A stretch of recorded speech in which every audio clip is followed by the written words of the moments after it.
সাম্প্রতিক সময়ে অনেকেই দেখছেন যে নগদ এমএফএস অ্যাপটি প্লে স্টোরে হার্মফুল অ্যাপ হিসেবে দেখাচ্ছে। এতে স্বাভাবিকভাবেই ব্যবহারকারীদের মধ্যে দুশ্চিন্তা তৈরি হয়েছে। কিন্তু আসল ঘটনা কি?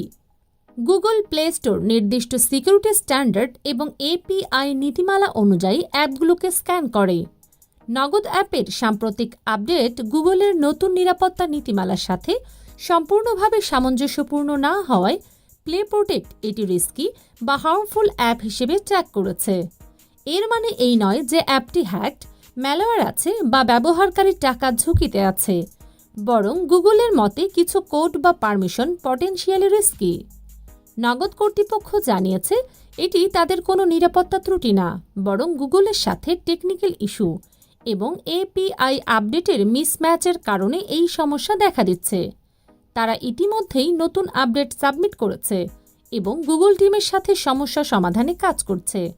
নগদ বলছে ব্যবহারকারীর অ্যাকাউন্ট, তথ্য বা টাকা কোনো ঝুঁকিতে নেই। যদি প্লে স্টোর আনইনস্টল বা হার্মফুল দেখায়, সতর্ক থাকা উচিত, কিন্তু আতঙ্কিত হওয়ার দরকার নেই।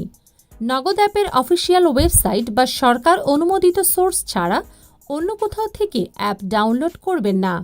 সমস্যা সম্পূর্ণ সমাধান না হওয়া পর্যন্ত পেমেন্ট বা সেন্সিটিভ লেনদেন কমিয়ে রাখাই নিরাপদ। আপডেট রিলিজ হলে সঙ্গে সঙ্গে আপডেট করুন।